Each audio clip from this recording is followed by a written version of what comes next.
coincidir algunas fechas con lo que hemos visto tal vez anteriormente, pero recordemos que no era así como que, ay, terminamos el año 1885 y vamos a comenzar con otro periodo. O sea, aquí todo se entrelaza en algún momento del tiempo y tal vez hay una especie como de un interim que todavía se sigue trabajando lo mismo, pero a la vez también se va cambiando parte de las técnicas, parte de la composición como tal, y también parte de algunos artistas que tal vez pueden repetirse o bien puede venir y evolucionar también su arte.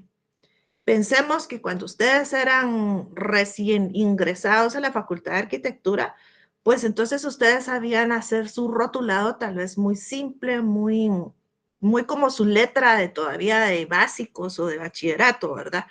O algunos hasta de dibujantes, pero ya cuando entran a la Facultad de Arquitectura, pues hasta donde yo recuerdo, lo ponen a hacer a uno 1000 planas de los abecedarios para hacer la letra de rotulación.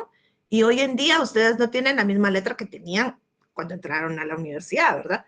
Entonces, esa es una evolución en ustedes mismos. De igual forma, la evolución en el arte, pues también obviamente se fue dando con el cambio de materiales, tiempo, artistas que pudieron seguir vivos, que otros que pudieron haber fallecido y pudieron hacer una copia del arte de ellos. Bueno, entonces aquí los artistas mantuvieron el interés por el color y la luz. A su vez, se alejaron de la representación objetiva del entorno para explorar emociones, estructuras formales y simbolismos. Esta transición fue vanguardista, fue, o sea, para el siglo XX fue así como que recordemos de todo lo que venimos viendo anteriormente, el Renacimiento y todo, o sea, era como muy, o el último que vimos que recuerdo fue Art Nouveau, que era muy de la naturaleza, muy sinuoso. En cambio aquí ya va cambiando mucho. Bueno, sin más, iniciamos. Entonces, ¿alguien reconoce esta pintura? Por favor. Nombre, por favor. Es la noche estrellada ¿De quién será? de Vicente Van Gogh. Gracias, muy amable. Pues sí, pues él es el máximo exponente también de este periodo. Y bueno, pues como todos han visto, esta pintura está en playeras, en souvenirs, en carteras, en postales, en todos lados. Ustedes pueden ver esto, pues qué bonito. Que bueno, al final del día le están haciendo su honor a Van Gogh. Ustedes ya saben cuál es su triste historia, ¿verdad? Pero bueno, entonces aquí tenemos algunas características muy generales de lo que es el postimpresionismo. Y bueno, pues como bien les comenté anteriormente, pues uso expresivo del color, no siempre naturalista, composición estructurada con atención a la forma y el volumen, exploración emocional y subjetiva del mundo. A ver, ¿qué quiere decir esto? Exploración emocional. Alguien que me indique, por favor. ¿Por qué es eso?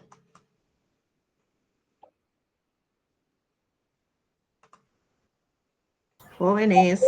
De alguna forma querían representar lo que sentían. Ajá, o sea, estaba utilizando sus sentimientos para plasmar lo que al final él tenía guardado en su alma, en su mente, o no sabemos, ¿verdad? Y a la vez era subjetivo porque no era, o sea, sí se ve como un paisaje urbano, pero bueno, el contexto al final no es así como muy foto, como muy similar, muy igual, sino que tiene pues otra modalidad en esto. Bueno, estilos personales y diversidad estética, pinceladas visibles y técnicas innovadoras, punto, empaste y geometría. Bueno, entonces les voy a presentar un video corto para los que no les gustan los videos, pero vamos a poner un poquito para que haya más explicación de.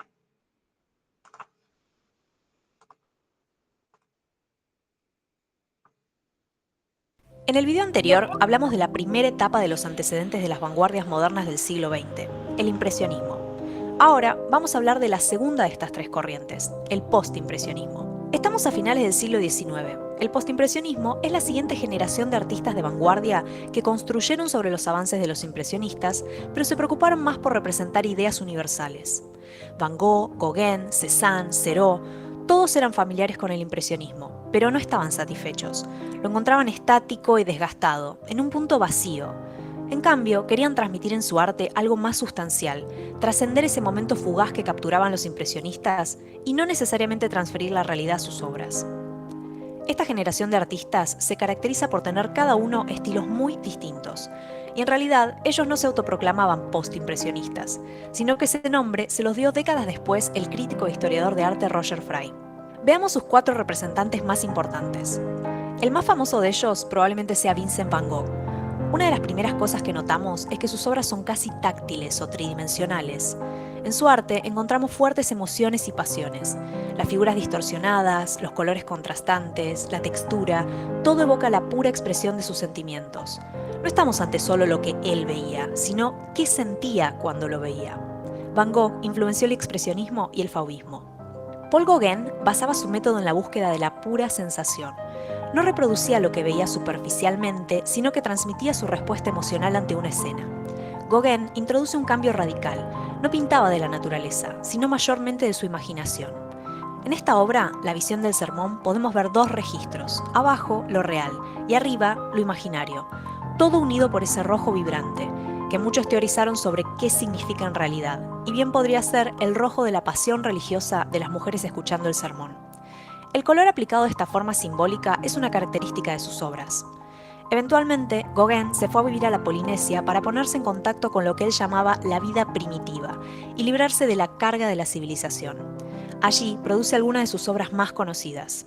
Georges Seurat mantuvo los colores no mezclados y las escenas de la vida al aire libre de los impresionistas, pero agregó su propio diseño más geométrico y técnico. Es uno de los artistas principales del movimiento conocido como puntillismo, o como él prefería llamarlo, divisionismo. En esta técnica, la pintura se aplica en puntos, siguiendo teorías específicas de color, las cuales Seurat estudió minuciosamente, hasta crear su propia teoría, la cual indicaba que los colores complementarios, puestos uno al lado del otro, se fusionarían naturalmente en los ojos del espectador, creando más luminosidad que si fueran mezclados antes en la paleta. Paul Cézanne experimentó reduciendo objetos a formas geométricas básicas, formas simples. Más notablemente, jugaba con la perspectiva en sus naturalezas muertas. Algunos objetos estaban como vistos desde arriba, otros de costado, otros no se continuaban. Si esta mesa tuviera realmente ese ángulo, las frutas se caerían. Múltiples perspectivas y ángulos conviven en una misma obra. De esta forma, Cézanne anticipó el cubismo, una de las vanguardias que le seguiría en las próximas décadas. Podemos hablar de 2 grupos o búsquedas principales dentro del postimpresionismo. Seurat y Cézanne se concentraron en la exploración de las formas y un desarrollo casi científico del diseño. Gauguin y Van Gogh se abocaron a representar sus sensaciones y respuestas emocionales a través del color y la textura. A esto nos referíamos con que les importaba pintar ideas universales, más que lo que meramente se tiene enfrente. La corriente expresionista mantuvo esta intención, pero se caracterizó por intensificar aún más sentimientos y sensaciones. Pero eso lo vamos a hablar en el próximo video. Bueno, comentarios, por favor.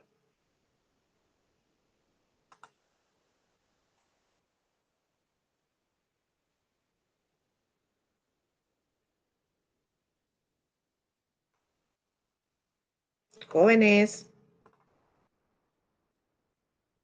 ¿se me durmieron con el video o están todavía aquí?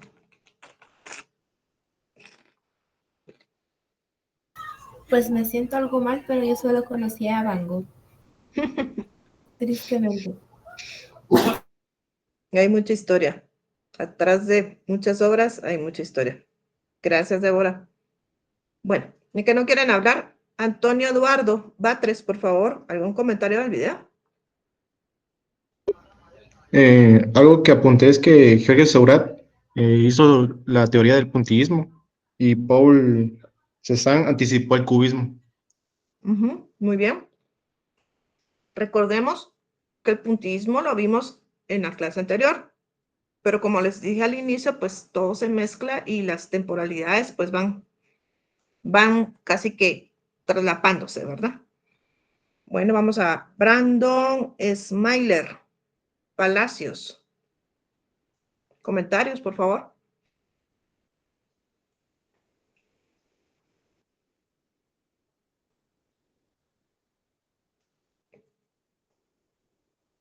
¿Está en clase Brandon Smiler?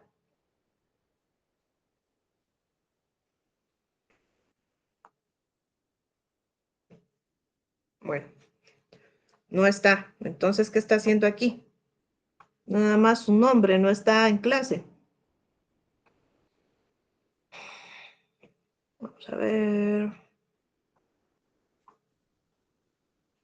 Cristian Alberto Velázquez. Sí, arquitecta. Comentarios del video, por favor.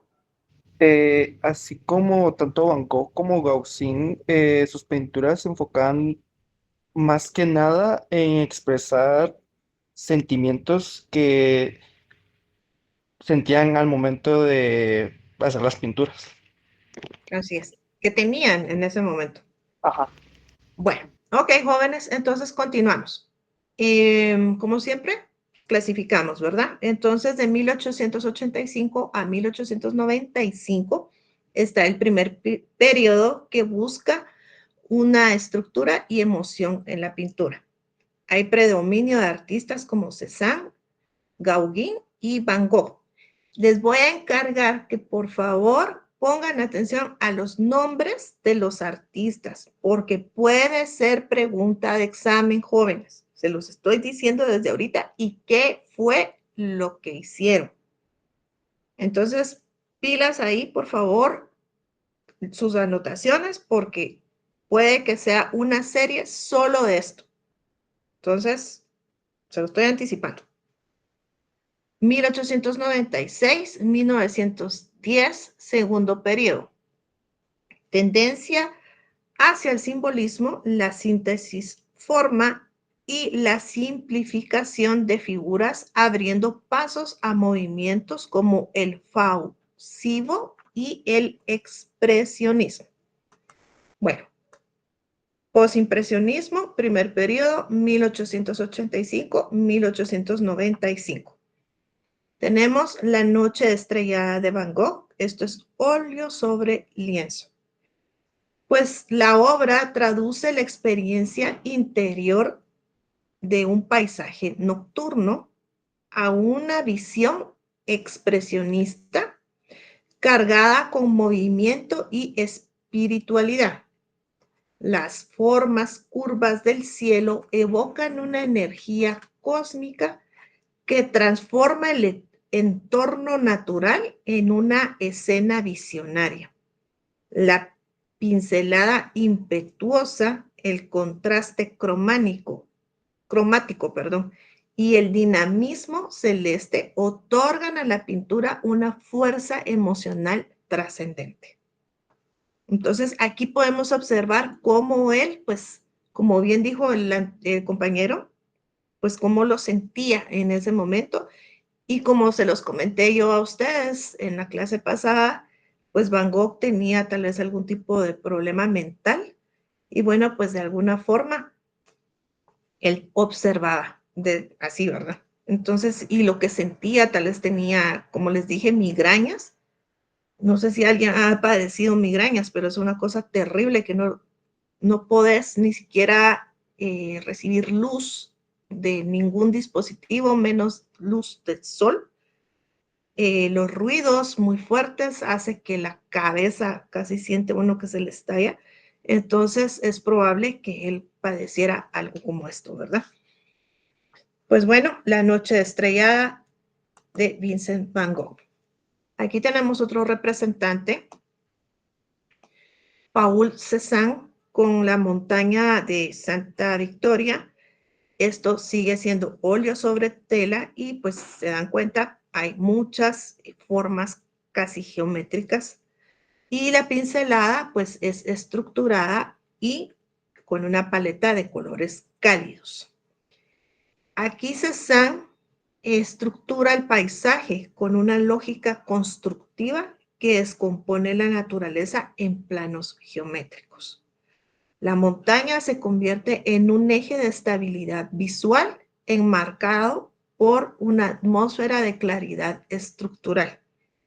La técnica pictórica basada en superposición de toques modulados anticipa los fundamentos del cubismo. ¿Alguien se recuerda? Creo que es métodos o fundamentos del diseño que les empiezan a dar todo esto de la superposición, ritmo, ahí sí que empiezan a recordarse de eso, porque lo que viene después de esto es eso que les estoy comentando. Entonces, no crean que todo lo que se les da en la facultad solo se les da por llenar el programa.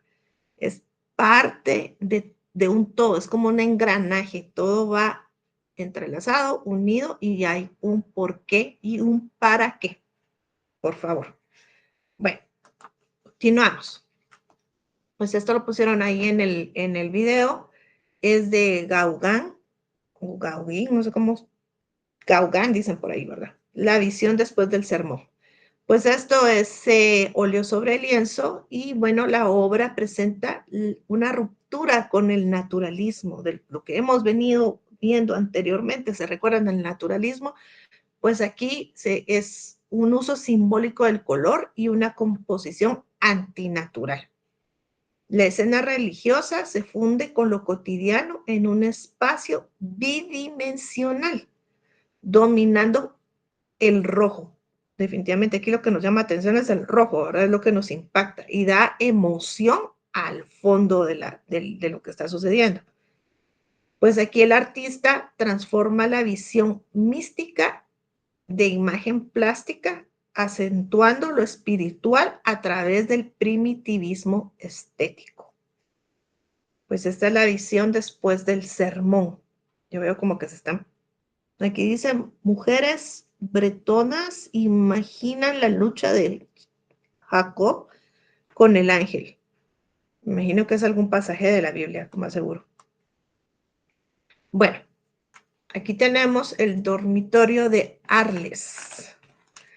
Pues esto también es típico de Van Gogh, que lo hemos observado en muchas también como publicidades o algo así, podríamos llamar. En el Museo de Van Gogh, hasta donde tengo entendido, está representada la habitación tal cual, así, de esta forma, y usted puede llegar y tomarse su fotita célebre, y bueno, pues también está la representación de él, de cómo era en realidad y cómo lo sentía él. La composición refleja una búsqueda de equilibrio emocional mediante formas simplificadas y colores simbólicos. Es un espacio totalmente doméstico, pero está deformado perceptivamente. Transmite serenidad a través de la disposición frontal de los objetos y aquí él utiliza líneas gruesas y colores planos. Aquí la expresión es subjetiva al entorno íntimo del artista. El dormitorio de Arles. Pues miren, aquí ya se había cortado la oreja el pobre Van Gogh. Pues su autorretrato. Sí. La verdad que ¿qué puedo comentarles, verdad? Una persona con algún desequilibrio emocional o mental y no tratado. Ahora tenemos la ventaja que hay psiquiatras y hay psicólogos como para poder comentar pues, nuestros sentimientos y encontrar una guía. Y bueno, en ese entonces probablemente no había quien lo escuchara, ¿verdad? Entonces, aquí dice claramente, escuchen esto, dice, el artista aparece con la oreja vendada tras un episodio de crisis mental. El rostro está marcado por tensión y fragilidad en un fondo japorizante que alude a sus obsesiones visuales. O sea, así se veía él, ¿verdad? Bueno, aquí, permíteme, hay un mito que dice que Van Gogh comía pintura amarilla para ser feliz. Pues dicen de que el amarillo es un color muy alegre. Puedo decirles, sí, las personas que se visten de amarillo son personas primero muy seguras de ellas mismas y son personas muy alegres. Son muy, muy alegres. Yo puedo decirles, puedo darles un ejemplo, mi mamá es una persona que le encantan los amarillos y pues así es ella. Y siempre la van a ver riéndose y ella es muy feliz. Y a mí en lo personal el amarillo siento que me miro hasta más pálida, tal vez por lo blanca, pero es un color que en percepción a mí no le va a muchas personas. Pero bueno, ¿qué podemos más decir de esto? Pues que el autorretrato se ve la angustia, pues sí, psíquica de él, que pues su mirada está así como perdida, ustedes, o está así como penetrante a algo, como enfocado, como que sí está no en este mundo, está en otra dimensión. Sí, está divagando, exactamente. En la forma, en el fondo, sí se ve algo de Japón. Si se dan cuenta, se ve como unas geishas, incluso hasta con un abanico, y pues ahí está un monte, un volcán, tal vez algún calendario, saber qué tendría él ahí, ¿verdad? Pero bueno, lo que sí se ve, que el rostro de él se ve muy crudo y se ve así como tenso. La economía cromática y el modelado denso de la pincelada construye una imagen fuerte de dramatismo psicológico. Quiero comentarles que vi unas imágenes de un artista que él le dio Alzheimer. Entonces, pues él cuando fue diagnosticado empezó a retratarse cuando él podía y cuando él tal vez se acordaba o no sé, pero miren qué impresionante ustedes porque sí al inicio pues sí era muy, muy similar a él mismo, pero después ya aparecía, no sé si ustedes han visto las obras de este Picasso que tiene un ojo arriba y una boca por abajo y es algo así, empezó la transformación hasta llegar a lo último del Alzheimer. O sea, sí, y él todavía, imagínense tener la voluntad de seguirse, de eso todavía se acordaba, de seguirse autorretratando. Voy a buscar el nombre y se los comparto otro día. Bueno, continuamos. Pues aquí tenemos a Paul Gauguin, este es el Cristo amarillo. Pues imagínense, en ese entonces poner un Cristo amarillo en 1889, después de cómo lo representaban en la Capilla Sixtina, en todos los demás que hemos venido viendo y venir y poner a Cristo amarillo, pues la verdad que se ve extraño, ya es como un choque cultural y de colores en todo esto.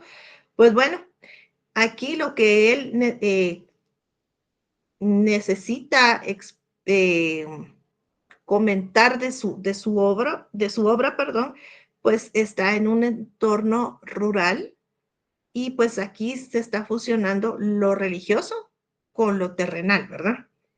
El amarillo dominante es simbólico y antiacadémico. ¿Por qué? Por todo lo que les estoy comentando anteriormente. Proyecta un sentido espiritual no dogmático, sino interiorizado. Él tal vez así percibía que era Jesús. Unos dicen de que Dios es barbado y colocho y es blanco. Nadie ha regresado de allá para decirnos, miren, es así. Otros dicen que es luz, que es una llama de fuego. Nadie sabe. Pero de esta forma fue la percepción de este artista. La desproporción deliberada y el plano cromático subraya la dimensión emocional y mística del retrato. ¿Alguien ha visto esta obra? Espero que sí. Linda, ¿verdad? Pues miren, pues aquí seguimos con Van Gogh. La verdad que a pesar de los pesares, él luchaba contra todos sus demonios. Y bueno, pues nos dejó mucho, mucho de él. La terraza del café por la noche, óleo sobre lienzos. Recordemos que él solo eso trabajaba. Impasto, pinceladas vibrantes. Y bueno, pues aquí es la vida urbana nocturna mediante una paleta vibrante que desafía las sombras tradicionales. O sea, aquí no miramos aquel claro oscuro que veíamos anteriormente. Sí, hay un poquito hasta el fondo, pero sí es como que no había iluminación de la calle o algo, ¿verdad? Hay una perspectiva oblicua y yuxtaposición de amarillos y azules que generan un espacio íntimo cargado de calidez. La luz artificial solo ilumina el ambiente y bueno, pues está impregnado de la humanidad de él. Podemos observar el empedrado también, personas conviviendo, una sociedad urbana. Y bueno, esto es lo que le llaman estos ambientes en París. ¿Se recuerdan que están en la parte de afuera? Tienen un nombre específico esas mesitas. ¿Alguien sabe cómo se llama? Que me ayude.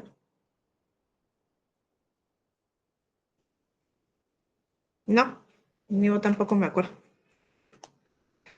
Bueno, aquí tenemos la naturaleza muerta con manzanas y naranjas de Cézanne.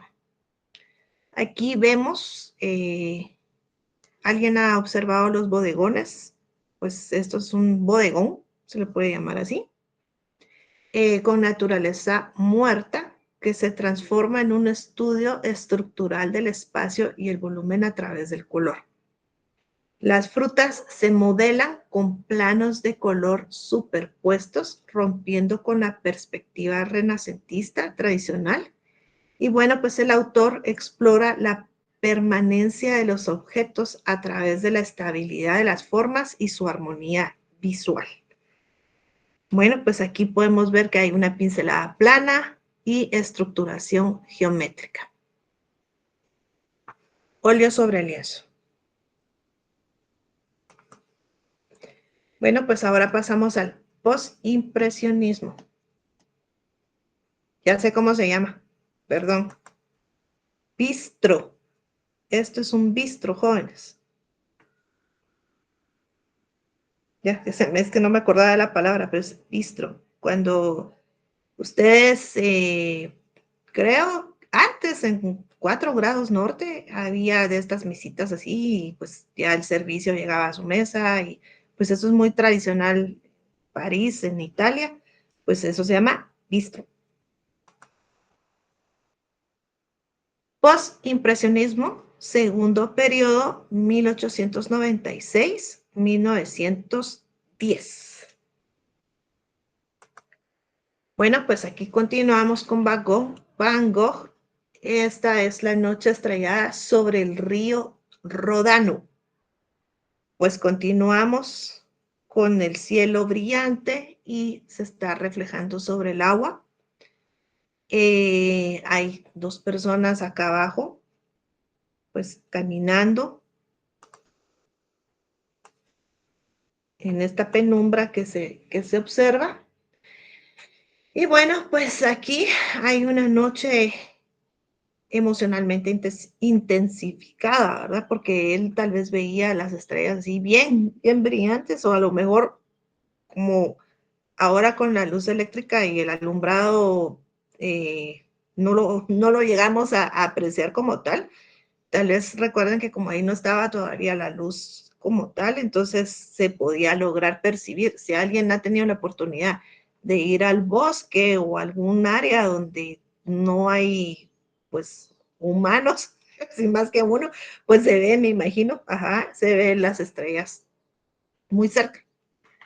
Bueno, entonces aquí la luz se refleja claramente sobre el agua y sugiere una nueva sensibilidad moderna. Van Gogh aquí disuelve la frontera entre el paisaje y su estado anímico y construye una atmósfera lírica. Lírica significa como poético, podemos llamarlo como que está diciendo mucho en una sola pintura. El cielo y el río dialogan en una sinfonía cromática que anticipa el expresionismo. Esto es una técnica de impasto y brochazos expresivos. Bueno, pues aquí continuamos con Cézanne. Como dijo el video, pues desde los representantes de esto, por favor, pongan atención con los nombres y con sus obras. Segunda vez que se los digo. La escena se convierte en un estudio geométrico de volúmenes y ritmos visuales, donde las figuras están modeladas como estructura arquitectónica. ¿Alguien me puede decir por qué?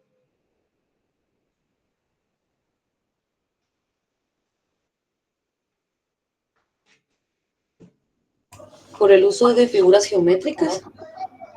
Ajá, y también, ¿qué otra cosa hay? Gracias.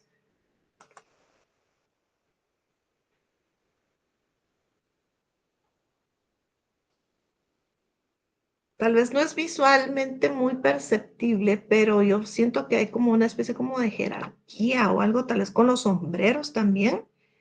Bueno, y por ser este tipo de pinceladas, pues tal vez es la forma como se puede percibir este moldeado de la estructura. Bueno, Cézanne reduce la anécdota a lo esencial, subraya la gravedad del silencio compartido. Y bueno, ¿alguien ha tenido la oportunidad de jugar con Kian o póker? Pues sí, se tiene que concentrar y tiene que no adivinar, sino anticiparse a qué es lo que tiene su contrincante para poder, pues, ganar el juego, y más si ha apostado, pues de plano, ¿verdad? Entonces tiene que tener como esa mentalidad de saber incluso contar. ¿Alguien sabe jugar póker o con quién? No, ay Dios, ustedes no han tenido infancia. Vaya, entonces sí, sí, o sea, saben cómo es esto, ¿verdad? Gracias por responder. Bueno, pues aquí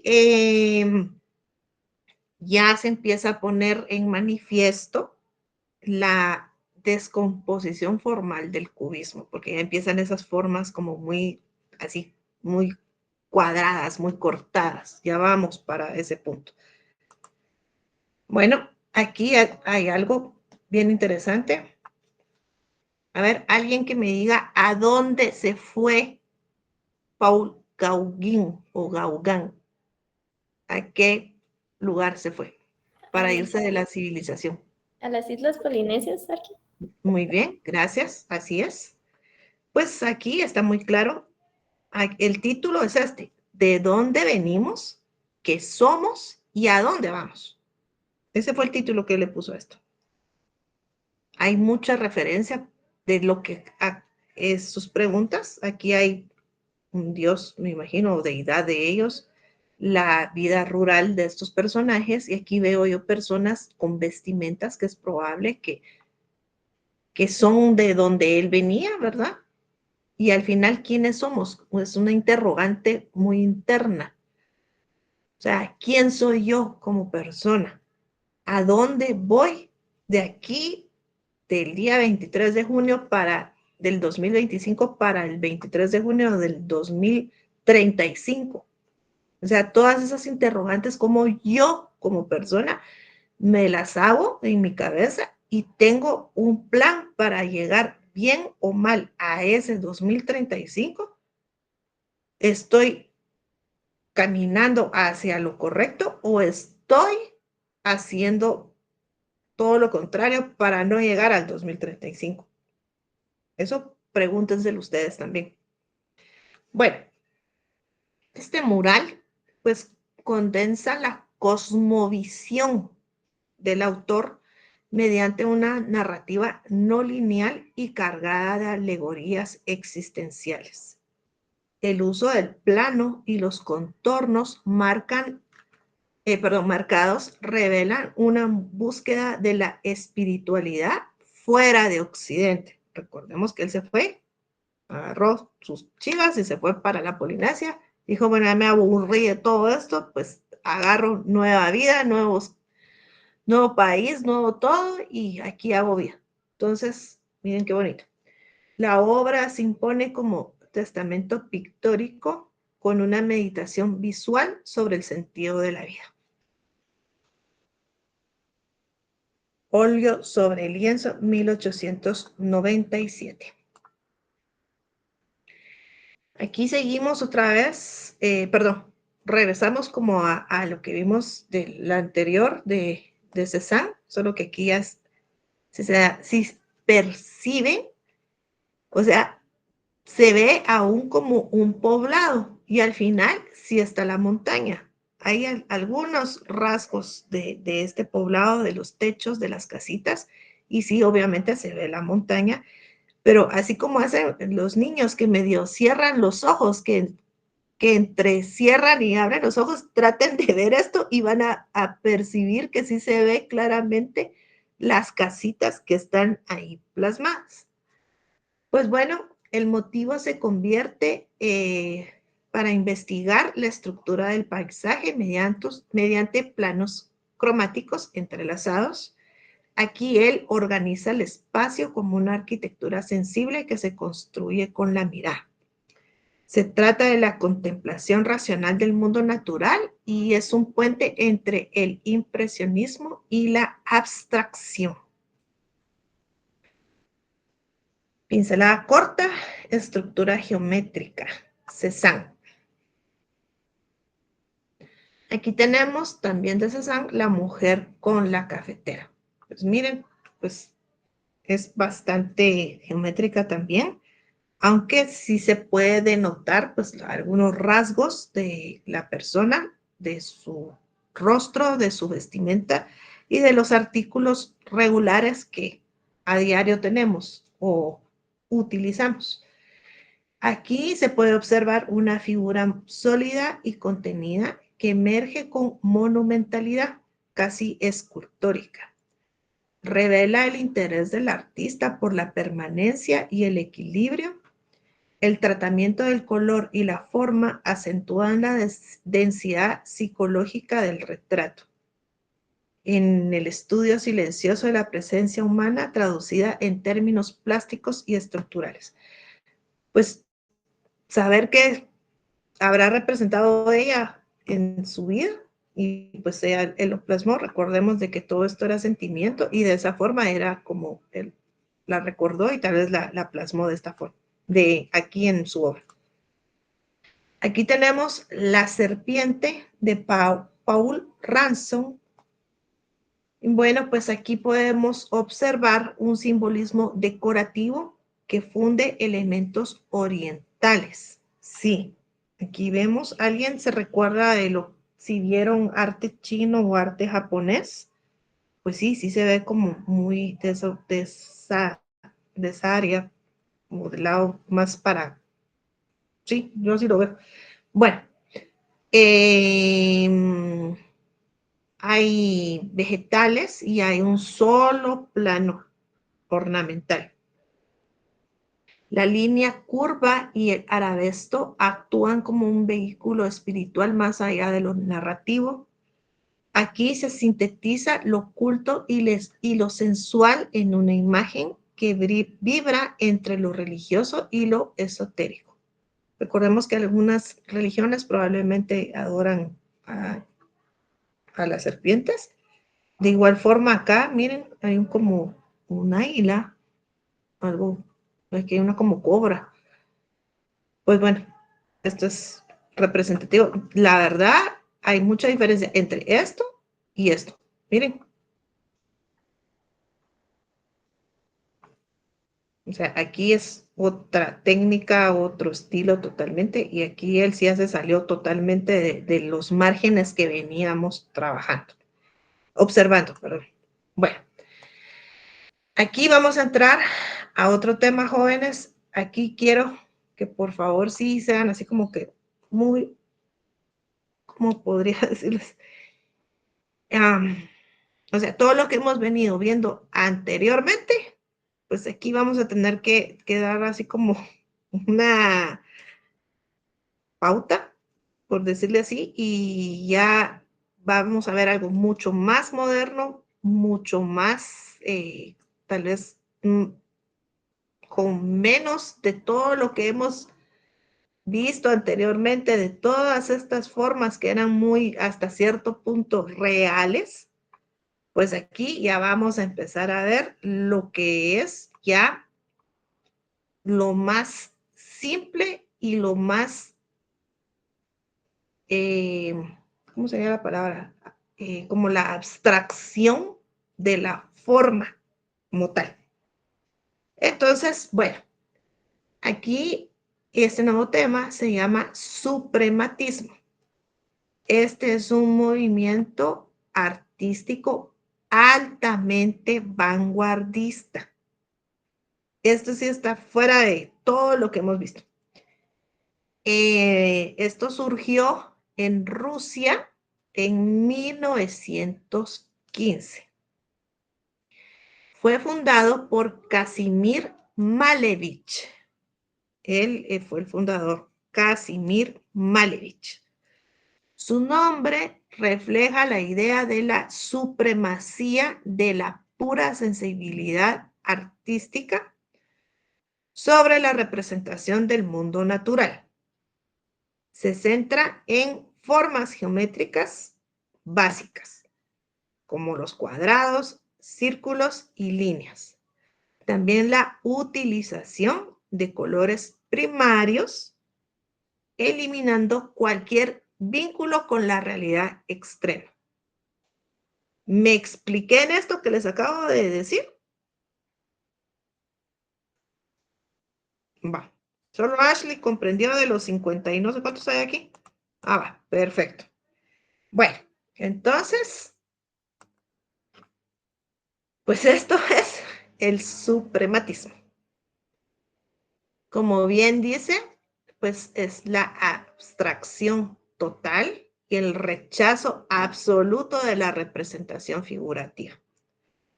Formas geométricas simples, cuadrados, rectángulos, círculos y cruces.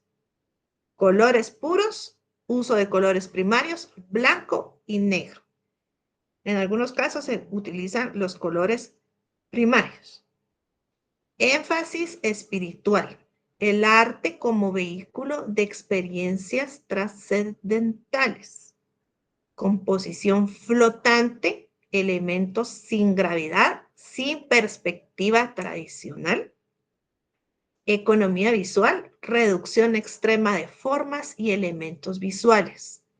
Crítica del materialismo, oposición al arte utilitario o narrativo. Les voy a poner el video para que haya un poquito más de explicación de un segundo.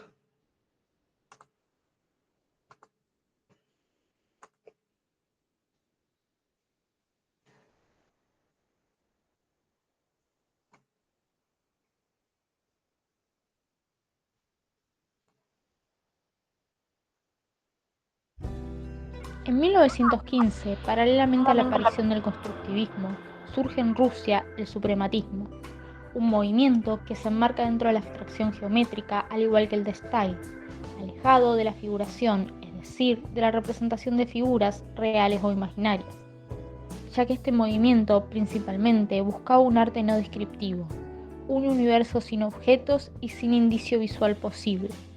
Y así, tratando de representar nada, se podría representar el todo, las leyes del universo y lo supremo. Por lo tanto, los suprematistas simplificaban y ordenaban todo, incluso los colores, con el objetivo de que los espectadores de estas obras olvidaran que estaban ante una representación y creyeran que estaban frente al mismísimo universo, reducido en un cuadro. Esta vanguardia rechaza el arte convencional y busca apelar a la sensibilidad a través de una imagen visual abstracta geométrica, desvinculándose de la naturaleza y creando una realidad totalmente original. De hecho, Kazimir Malevich, su fundador, afirmaba que el mundo exterior no era útil para el artista y su proceso creativo.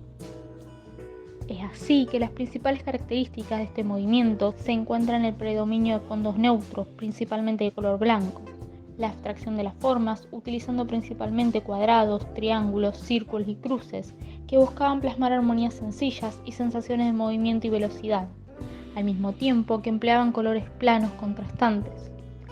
Aunque también se pueden observar en esta vanguardia cuadros donde los artistas pintaban directamente un cuadrado de color sobre un fondo de otro.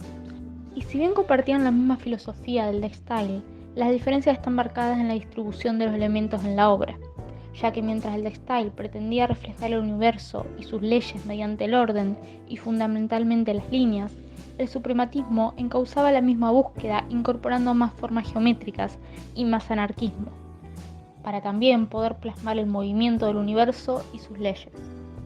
Con una visión y un planteamiento puramente metafísico, los suprematistas no seguían los estilos tradicionales de la pintura y no transmitían mensajes sociales. A diferencia del constructivismo, la otra vanguardia rusa que acompañó temporal y espacialmente al suprematismo.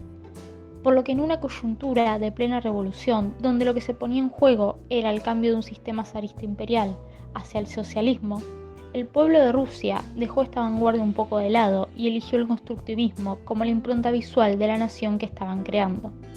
Y ya para 1925 no había nadie que practicara esta vanguardia, quedando relegada solo a los museos.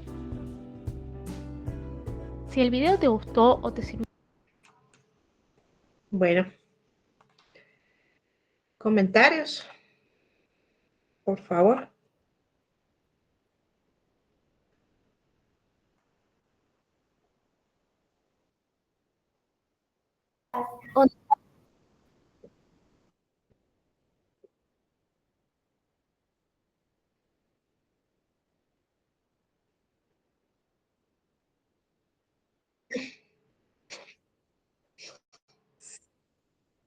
Em,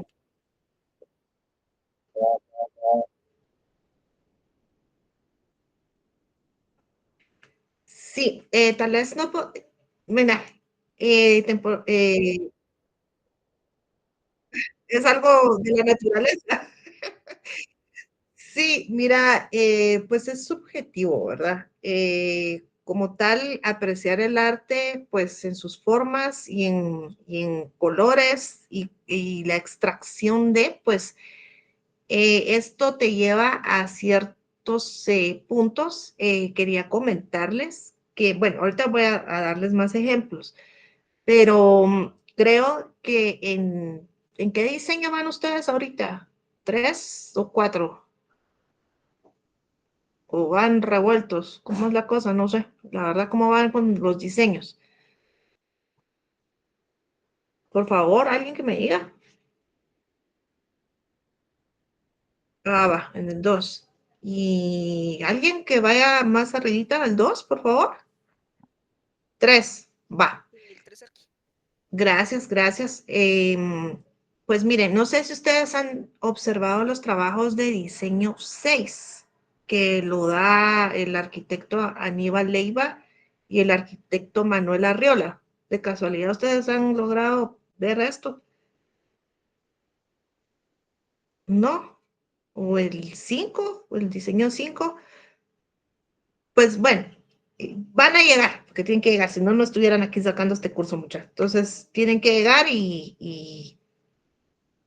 va, los expusieron, qué bueno. Pues si lograron verlo, pues hay mucho de esto que mencioné en el video, pues está lo que les estaba comentando de superpuesto, repetición, penetración y todo esto se va utilizando. Al final, ellos, los arquitectos que les comenté de diseño 5 o 6, los ponen a hacer como un cubo transparente, en donde ustedes van poniendo dentro de ese cubo suspendido muchas de estas aplicaciones. Y bueno, pueden venir ustedes y recordarse de esta clase que van a recibir el día de hoy, en donde pueden venir y aplicar parte de, no ser copy-paste, pues, pero sí tal vez tener como la noción incluso de los colores. Y vieran qué interesante, porque al final este diseño lo deja como muy libre. No es así como el diseño 8, 9, que tiene que ser un hospital, no, o tiene que ser un edificio de apartamentos y todo tiene que ser así cuadrado. No, aquí es como dejar libre albedrío todo esto. Bueno, continuamos. Pues aquí está la clasificación de sus periodos, está el inicial de 1913 a 1915. Esta es la fundación del movimiento con formas simples y colores planos. El 2 es el puro, la etapa máxima de abstracción del fondo blanco y formas geométricas flotantes. Y por último tenemos el tardío, que es de 1919 a 1925, que es una inclusión de dinámicas más complejas y conexiones con la arquitectura y el diseño constructivista. Es aquí lo que les estoy comentando de este diseño, que hacen esta caja transparente, que es como que hicieran ustedes un cubo con varillas. Y dentro ustedes ya empiezan a hacer su diseño flotante. Van a ver que les va a gustar, es bien interesante. Bueno, tenemos el suprematismo inicial y bueno, pues el que teníamos de referencia se llama Círculo Negro y este es de Casimir Malevich en 1913. Entonces, imagínense, tenemos esto que es, o sea, solo un círculo y con un fondo, y lo que veníamos viendo anteriormente, o sea, sí es un cambio así bien drástico. Y bueno, pues esto es la forma pura tal cual del círculo. Aquí se despoja totalmente la referencia del objeto. Se convierte como algo que está dentro de un espacio blanco que es infinito. Supongamos que esto solo es como un recorte de una fotografía y si no estuviera recortada y si le damos ampliar y le vamos dando, como abriendo más la foto y al final podría ser solo un punto sobre un fondo blanco, ¿verdad? No tanto como un círculo, sino como un punto. Bueno, pues aquí Malevich propone una nueva dimensión perceptiva donde la figura flota, es autónoma y es espiritual. El manifiesto del suprematismo es arte desligado de la materia, centrado en la sensibilidad pura. ¿Alguien sabe qué es un manifiesto, jóvenes? ¿Tienen conocimiento qué es un manifiesto? Díganme que sí, por favor.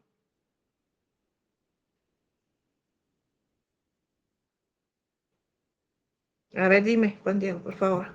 Yo he escuchado esa palabra manifiesto precisamente en Rusia, que lo utilizaban para lo del manifiesto comunista, que me imagino que debe ser algún tipo de tomo donde indican alguna doctrina o algo de reglas que tienen que seguir o algún sistema que se tiene que seguir.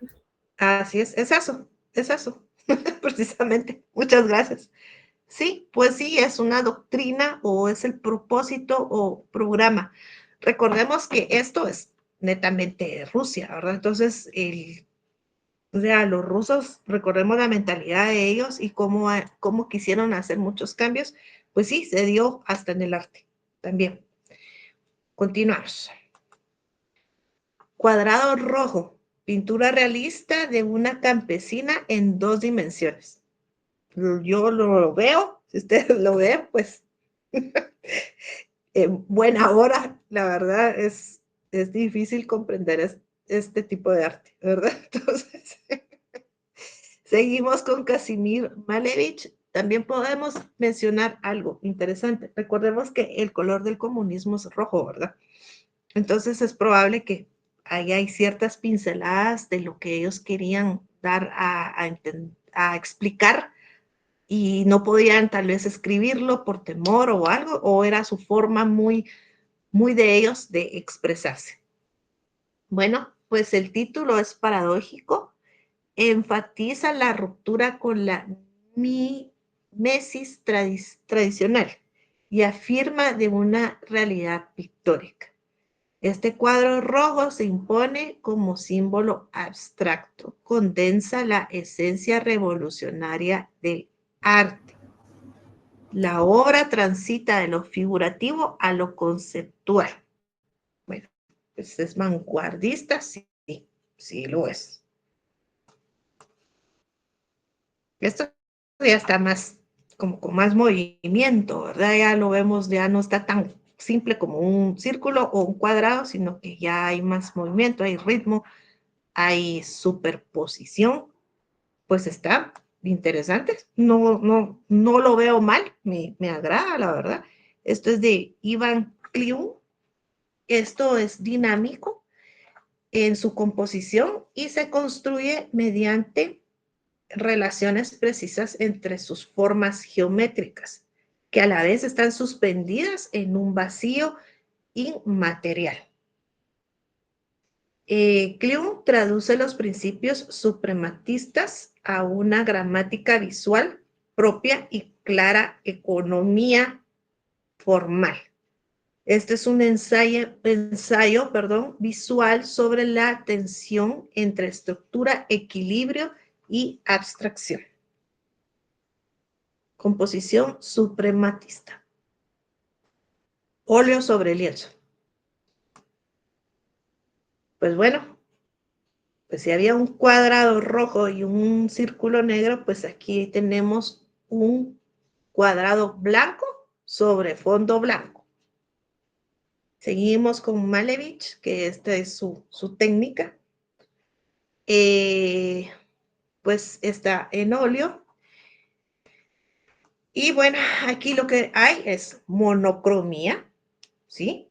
Extrema, así, monocromía extrema, ¿verdad? Y es llevado al límite como acto de depuración formal y trascendencia visual.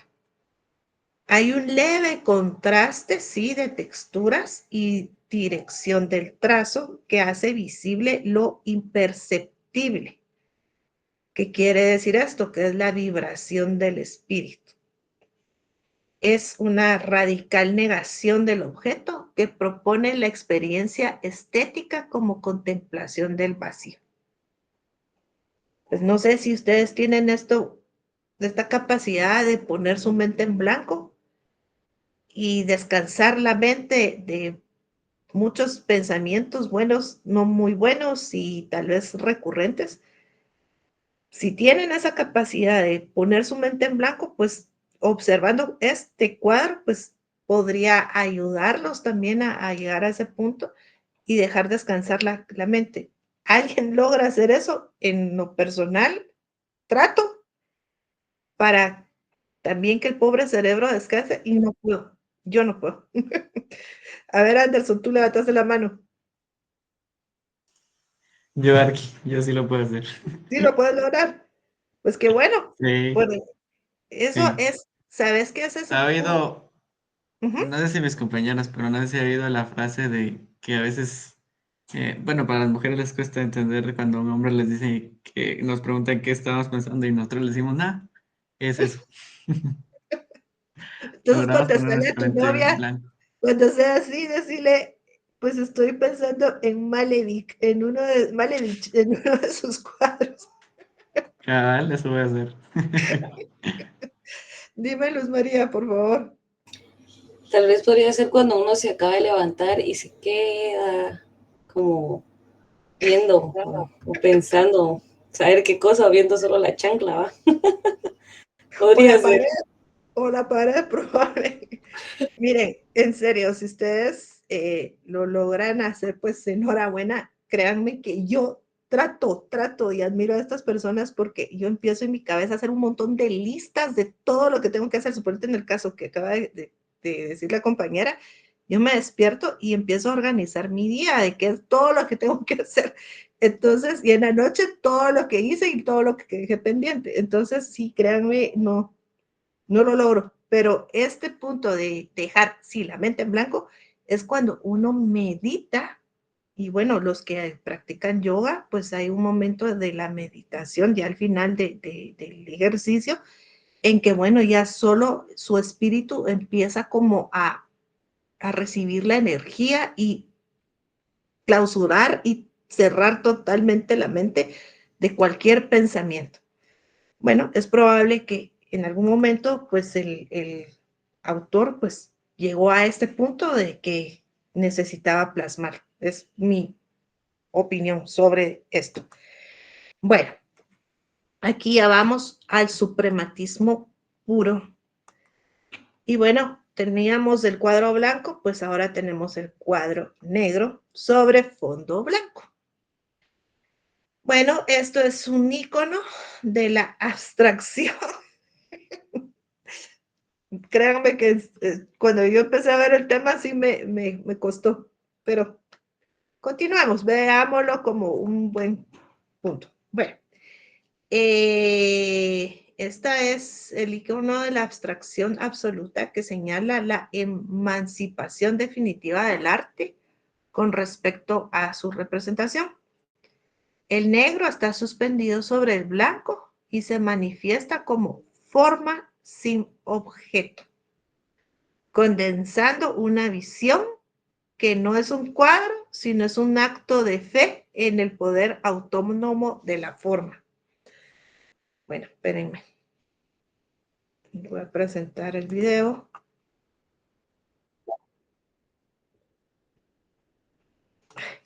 Ahí está.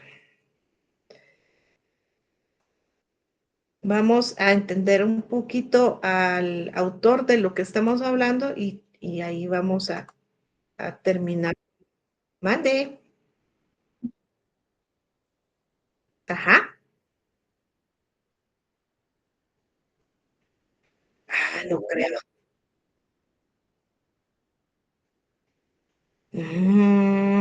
Pero no creo que ese valor tenga. Tú tal vez puede ser una litografía, una copia, pero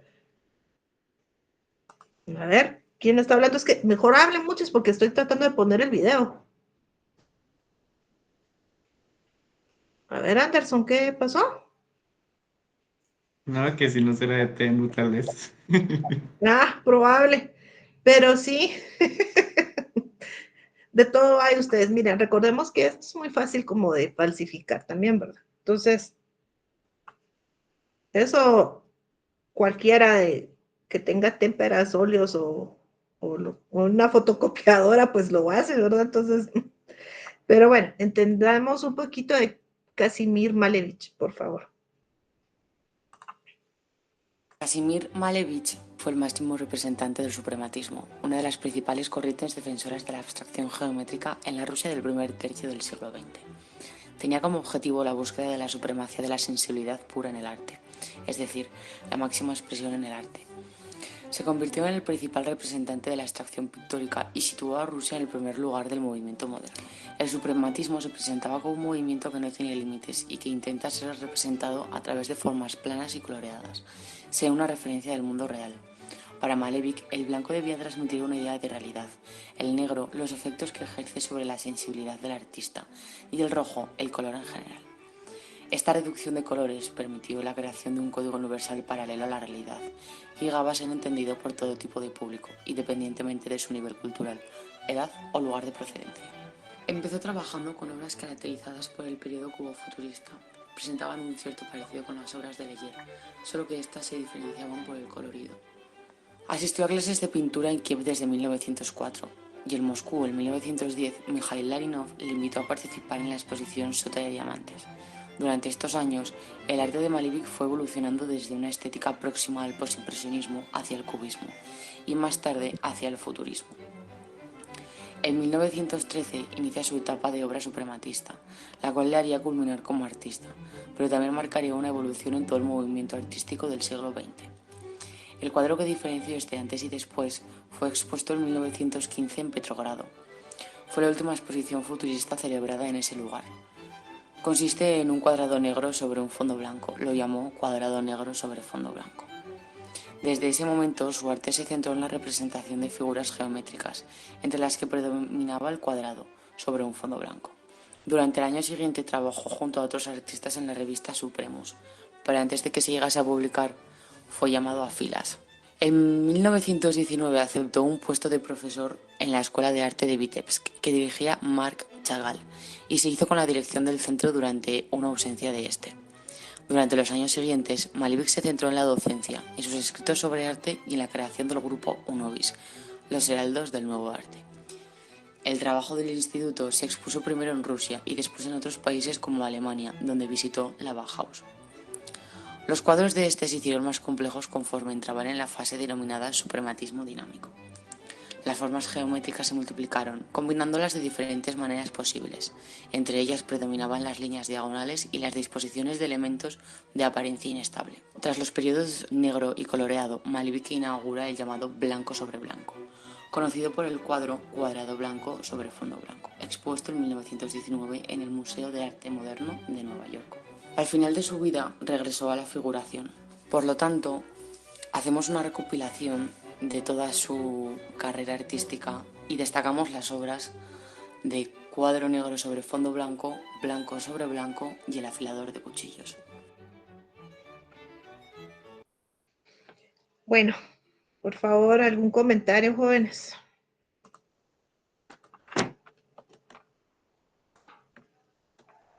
Ahí les estoy trasladando los videos para que, si tienen chance de verlo después.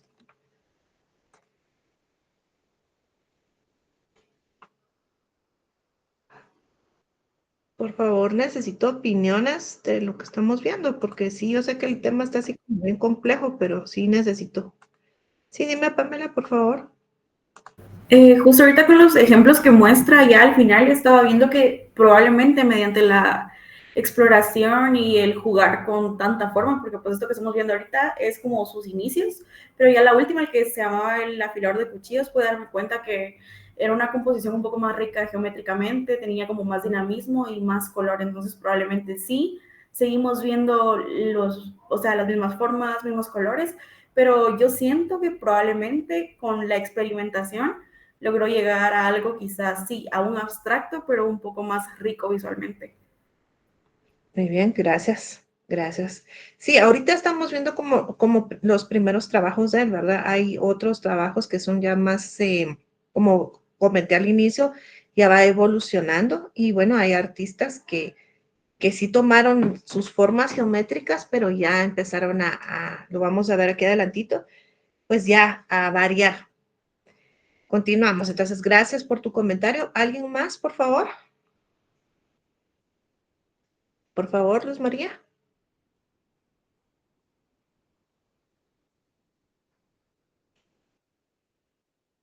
Luz María. ¿Me escucha? Sí, ahí sí te escucha. Ya, perdón. Le comentaba de que yo en el cuadro observo de que él no utilizaba como la profundidad ni representaba lo realista. Prácticamente él quería como en el fondo blanco representar como un espacio al infinito, se podría decir. Uh-huh. Un objeto en un espacio infinito, podría llamarse. Sí, algo así. Ok, gracias.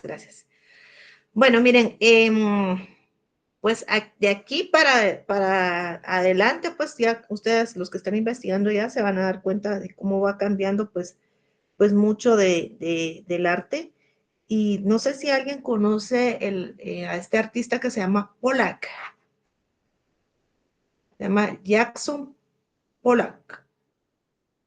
Pues es puro abstracto. Esto ya, imagínense aquí, ni siquiera hemos llegado a eso y falta un montón, pero sí hay mucho después de todo esto que estamos viendo que son figuras muy puras, ya después vamos a empezar a ver todo lo que es abstracto y que ahí sí no tiene, pero ni pies ni cabeza ustedes, pero de todo hay que aprender y hay que saberlo apreciar.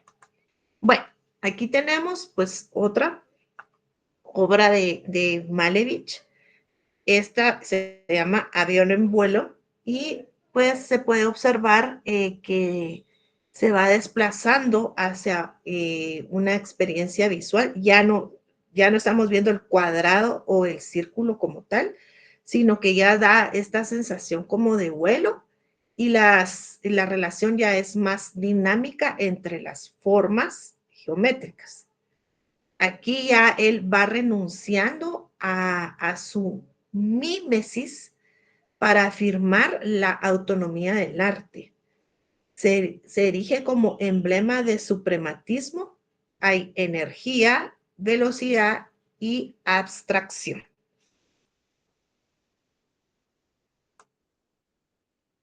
Aquí seguimos con él. Esto es cuadro suprematista con 8 formas. Sí, hay 8 formas. Es óleo sobre el lienzo y bueno, pues aquí se ven 8 formas flotando en un espacio sin gravedad y van revelando una lógica compositiva que se aleja del mundo tangible. Cada elemento existe en equilibrio precario, desafiando la jerarquía visual tradicional. O sea, no está el más alto o el más gordo hasta arriba, o los más pequeños arriba y los más grandes hasta abajo, como haciendo una pirámide, sino que aquí hay una como descomposición de esto, ¿verdad? Y a la vez forma un equilibrio visual. Y aquí ya hay un lenguaje plástico y radical, donde la emoción se abstrae en geometría pura.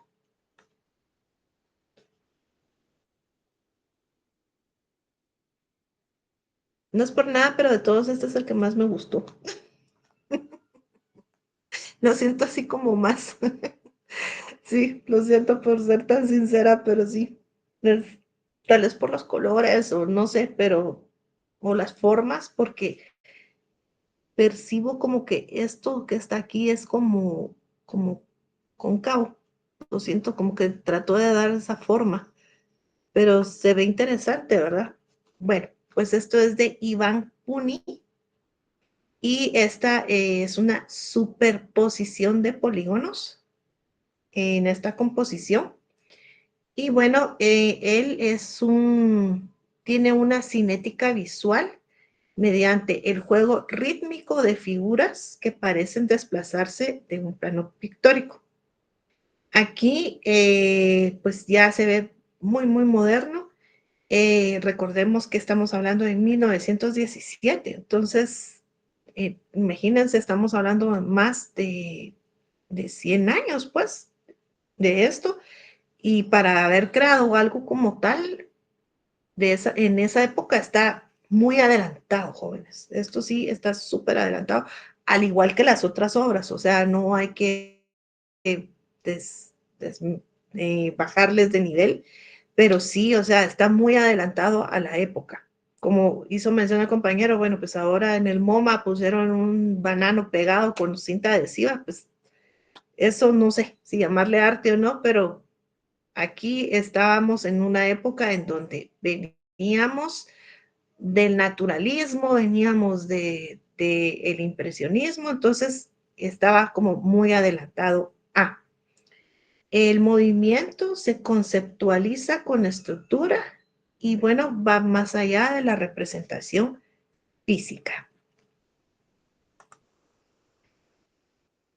Ahora entramos al suprematismo tardío.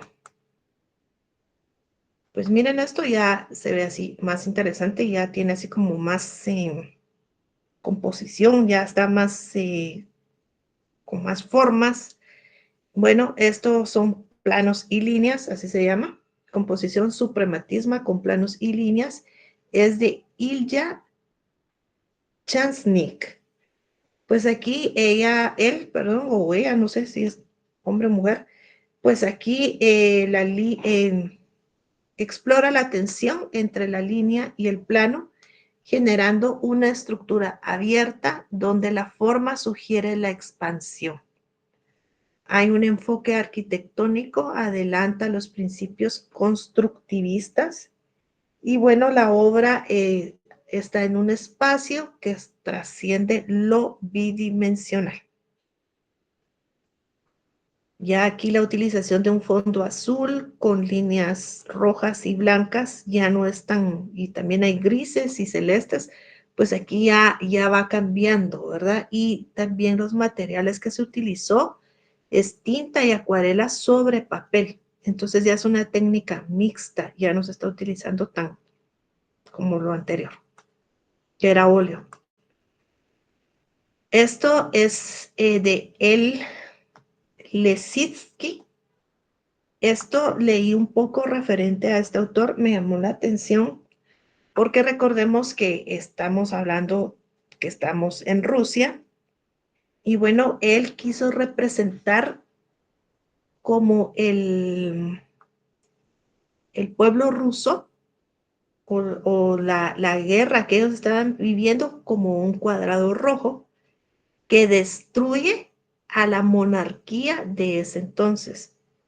Si lo vemos y escuchamos esta explicación que yo les estoy dando, pues sí se percibe de tal forma, porque, o sea, aunque sean formas geométricas, se habla este lenguaje de que es un pueblo que está todo unido y está destruyendo lo demás, que sí se ve muy, se aprecia en toda esta parte de acá abajo de la obra. Pues bueno, aquí dice de que esta figura roja domina el vacío con intensidad simbólica. Y bueno, aquí hay una nueva gramática espacial. Transforma la composición en una declaración utópica. Arte como construcción del futuro.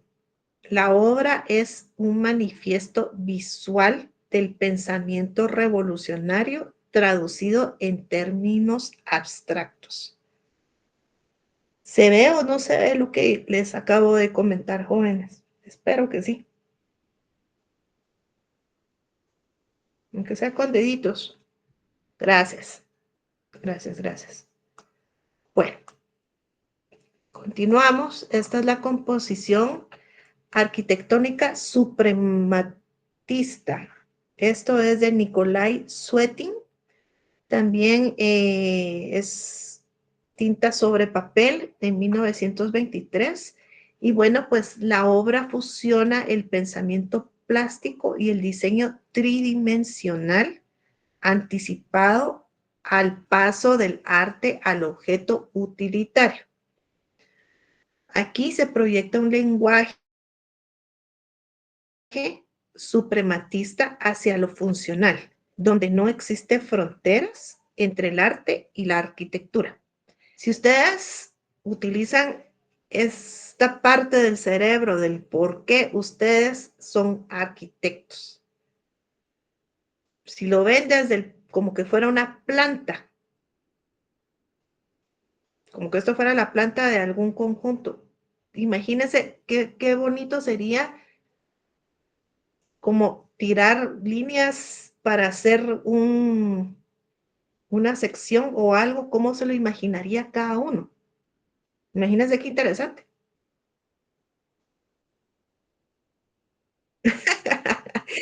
Pero sin la carpa de circo, por favor.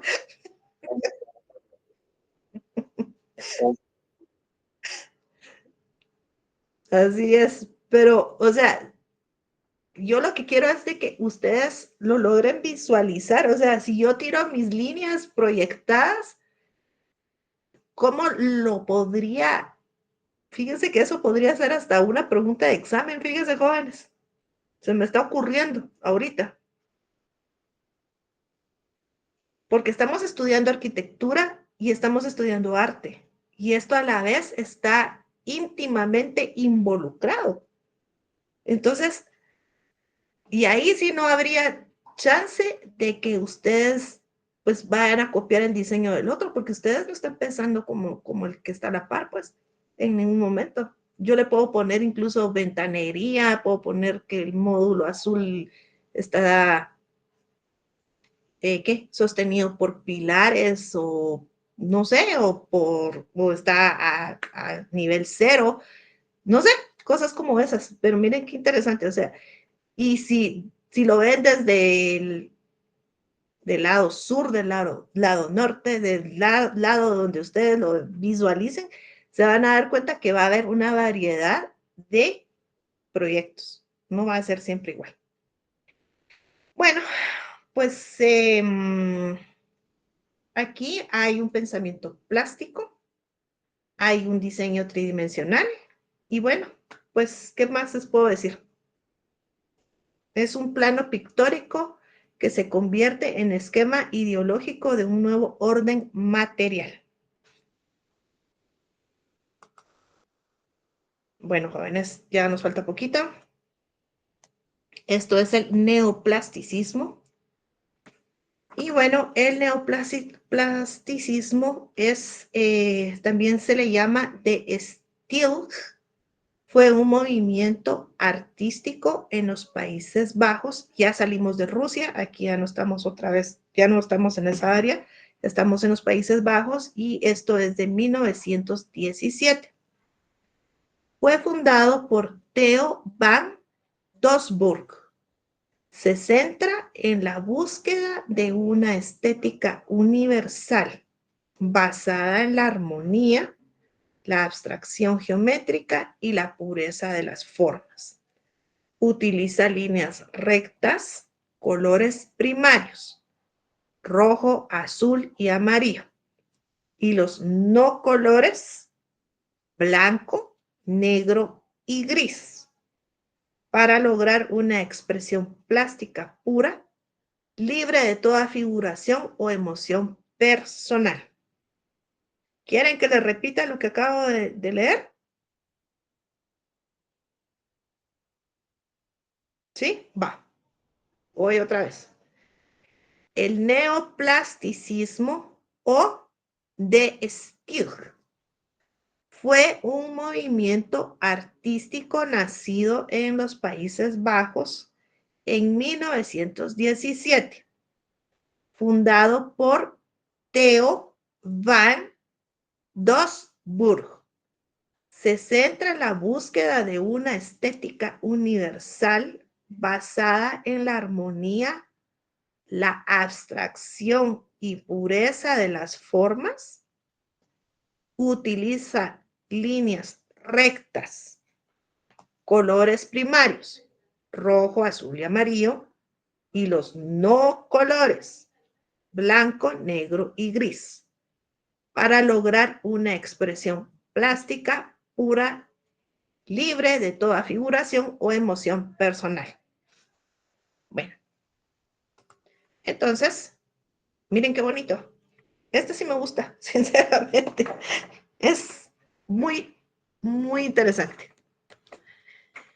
Entonces, aquí, como bien dice, miren qué bonito, eso lo pueden hacer ustedes.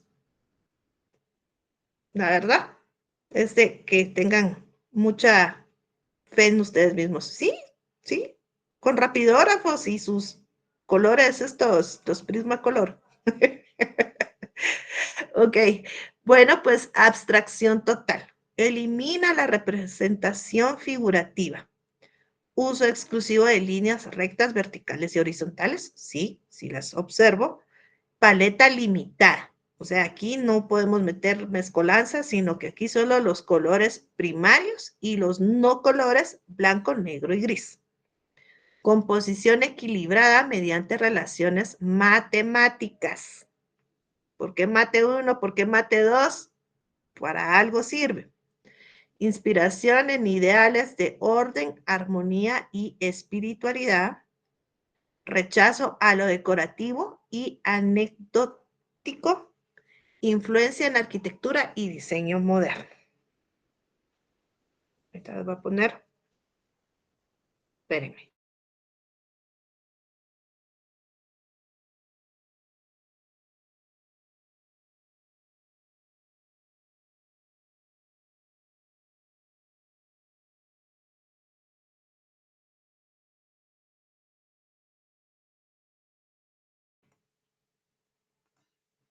En 1917, a mitad de la Primera Guerra Mundial, surge en Holanda el Dekstil o neoplasticismo, fundado por Piet Mondrian como una búsqueda por renovar el lenguaje estético, mientras se reflejaba visualmente la armonía espiritual del artista, a diferencia de otros movimientos que buscaban purgar los sentimientos trágicos que éste pudiera acarrear.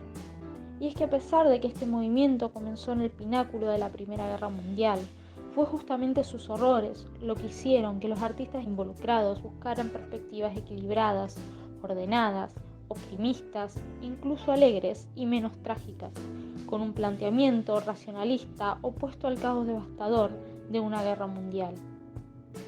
Este movimiento tiene su origen en obras cubistas, las cuales Piet Mondrian comenzó a recrear con una evolución paulatina hacia la eliminación de la mayor cantidad de detalles posibles para llegar al simbolismo.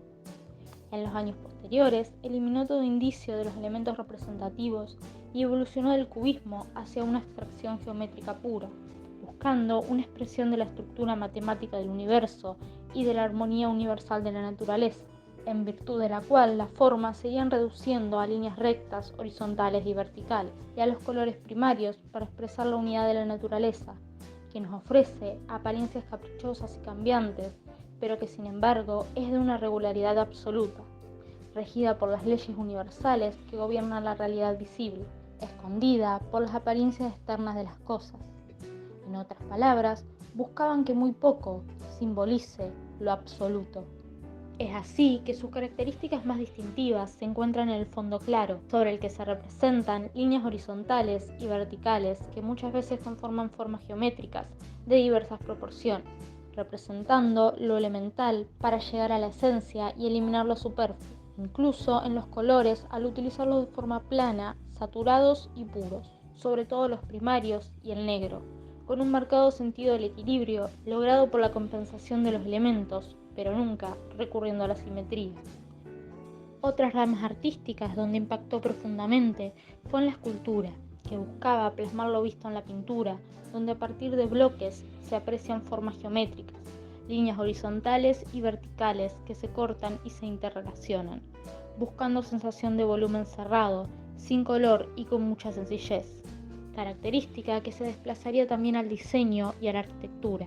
Las otras dos ramas artísticas donde este movimiento también dejó un sello imborrable hasta la actualidad, a través de una identidad utilitaria y funcional, observable en la distribución de los espacios que dejaron de estar sujetos a un molde inmutable para ser distribuidos según la necesidad de cada proyecto.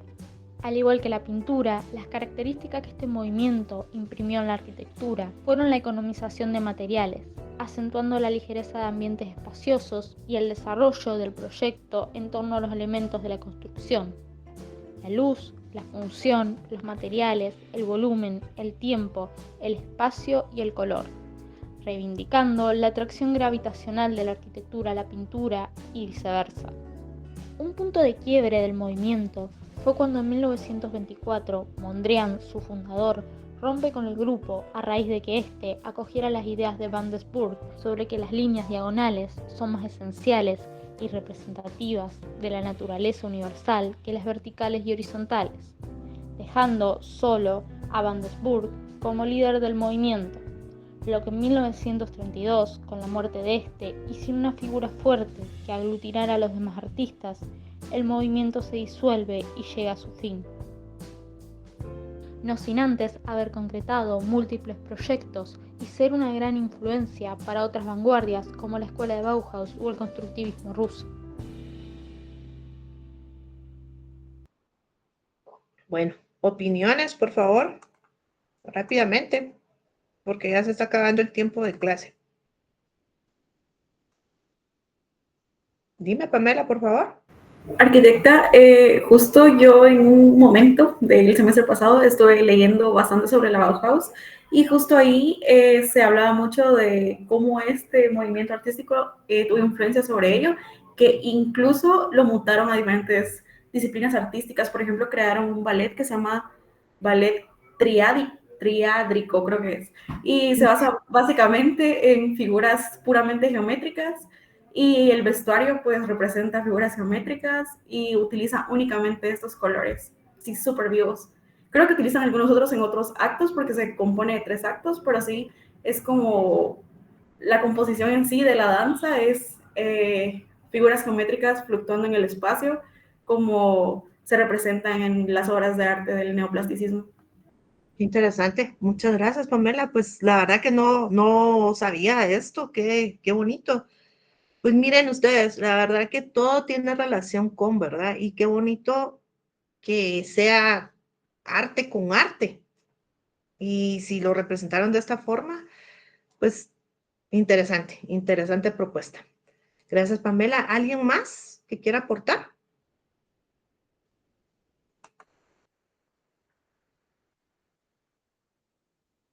¿No? Bueno, les acabo de pasar la asistencia, por favor, chicos, anótense porque no se están anotando. Y yo cierro la cosa esta de la asistencia a las 6:05 porque yo tengo otras cosas que hacer. Entonces, si ustedes no se han anotado, entre la estabilidad y el dinamismo que subraya la autonomía del lenguaje abstracto. Se articula como el manifiesto visual de la renovación formal en la clave constructivista. Esto es en óleo, jóvenes, óleo sobre lienzo, 1920. Estudio para contracomposición 7. Aquí hay una composición que es la número 2. Pues bueno, aquí lo que observamos es de Vilmos Huszar. Él integra forma, color y espacio en una estructura modular que conserva resonancia arquitectónica y la obra traduce principios del neoplasticismo con una paleta controlada y una disposición rítmica. La superficie se convierte en campo de fuerza visual, ¿sí? Porque no hay solo un punto que sea como el punto focal, sino que hay varios, y con este movimiento y asimétrico, pues aquí se ve todo una superficie que da fuerzas visuales y es, pues, ¿qué más puedo decir? Con colores muy vibrantes. Tenemos el periodo de consolidación. Regreso 1924 a 1931. Me van a decir, es igual al que vimos al inicio. No. ¿Por qué? Porque aquí ya tiene negro y ya tiene gris. En cambio, el otro solo era rojo. Se los voy a regresar para que vean. Ahí, es al revés. Miren. Ya vieron, aquí es rojo, azul y amarillo. Va. Y aquí ya hay rojo, negro, amarillo, azul y gris. O sea, no es igual. Similar, pero no es igual. Y si es el mismo autor, es Mondrian, perdón, pues aquí ya es su madurez, aquí es donde él ya alcanza su madurez estética, donde cada color actúa como una unidad funcional dentro de un sistema autorregulado. La variación tonal introduce matices sin comprometer la claridad estructural del conjunto. La pintura, pues está guiado por leyes plásticas internas más allá de lo visible. Esto es óleo sobre lienzo. Este me gustó mucho. La verdad que es simple y es, no sé, me llamó la atención, me agradó. Dime, Anderson. Personalmente igual, arquitecta. Desde antes siempre me ha gustado este estilo por el hecho de la simplicidad y las formas, el hecho de que solo emplea colores primarios y el negro, pues que es la presencia de todos los colores y el blanco, pues, pero la simplicidad es lo que más me gusta a mí de esto. Eso. Ujú. Siempre, Pues siempre, sí, siempre. sería como para, si alguien va a sacar su especialidad en interiorismo, pensémoslo así, pues imagínense poner esto como un punto focal en un recibidor o, ¿qué les digo?, en una sala de estar, algo así muy moderno, pues imagínenselo con sillones negros o sillones blancos y ¿qué les digo?, y un tapiz negro y ponen ustedes este cuadro y saben iluminarlo, o sea, se va a ver espectacular. Bueno, pero eso ya va a ser cuando ustedes ya saquen su maestría, ¿verdad? Entonces, aquí es doble línea. Es un recurso inusual porque hemos estado viendo que solo una línea se ha estado utilizando. Entonces, aquí hay una doble línea. Desafía la unidad del plano y genera una vibración óptica inédita dentro del repertorio de Mondrian.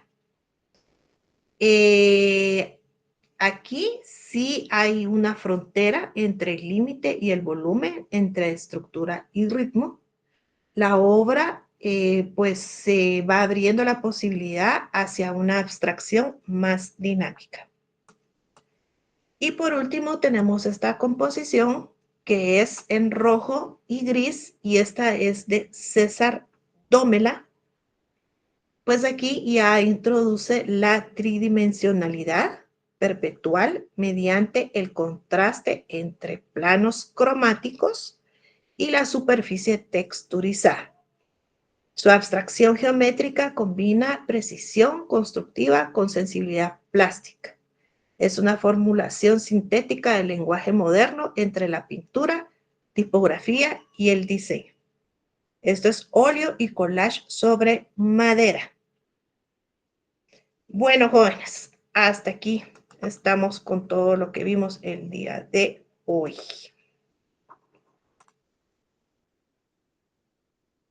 Entonces,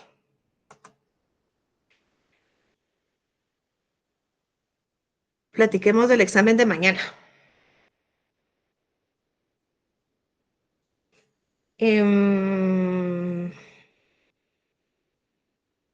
Sí, voy a necesitar